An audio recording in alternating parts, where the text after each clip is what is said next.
Sir ఇప్పుడు multi starrer అనేటువంటి దానికి డిఫరెన్స్ రకరకాలుగా కనిపిస్తున్నాయండి. ఒక సీనియర్ హీరోని ఒక జూనియర్ హీరోని పెట్టి కూడా మల్టీ స్టారర్ అంటున్నారు.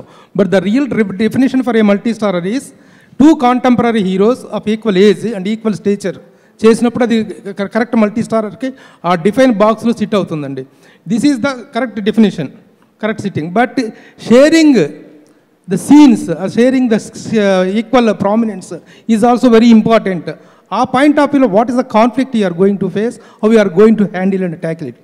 There is no conflict there andi meer annadi correct, but we have to give a correct definition and iddaru top stardom unna heroalni iddaru pakkaku pettinappudu అమ్మో కొంచెం అటు ఇటు అయితే ఫ్యాన్స్ ఇదవుతారేమో, మావాడికి ఎక్కువ ఉంది మావాడికి తక్కువ ఉందని గొడవ పడతారేమో అని చెప్పి ఇద్దరికి ఒక ఫైట్ పెడితే అక్కడో ఫైటు, ఇక్కడ సాంగ్ పెడితే అక్కడో సాంగు, ఫైట్లో ఇక్కడో పంచ్ పెడితే అక్కడో పంచు, ఇలా పంచుకుంటే వెళ్ళామనుకోండి ఆ కథలో రసం అనేది కంప్లీట్గా వెళ్ళిపోద్దండి. First thing that as a filmmaker what we should believe is whether we have a strong story or not. Audience cinema థియేటర్కి వచ్చి థియేటర్లో కూర్చున్న 10 నిమిషాల్లో చరణ్ని తారక్ని మర్చిపోయి నేను చూపించిన క్యారెక్టర్స్ని చూడగలరా లేదా అన్నది is the biggest exercise that we did.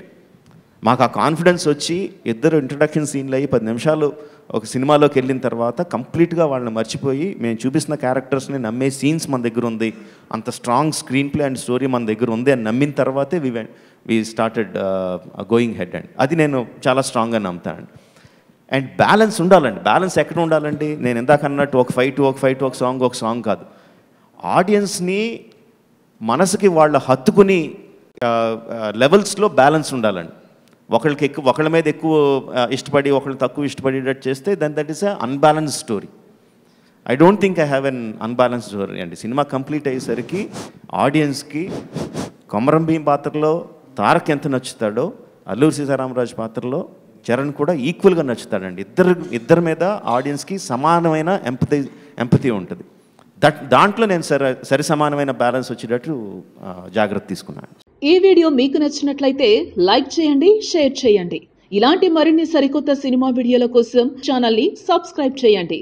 అలాగే ఇక్కడ ఉండే ఈ గంట సింబల్ని క్లిక్ చేయండి. మేము అప్డేట్ చేసే ప్రతి వీడియో నోటిఫికేషన్స్ మీకు వచ్చేస్తాయి.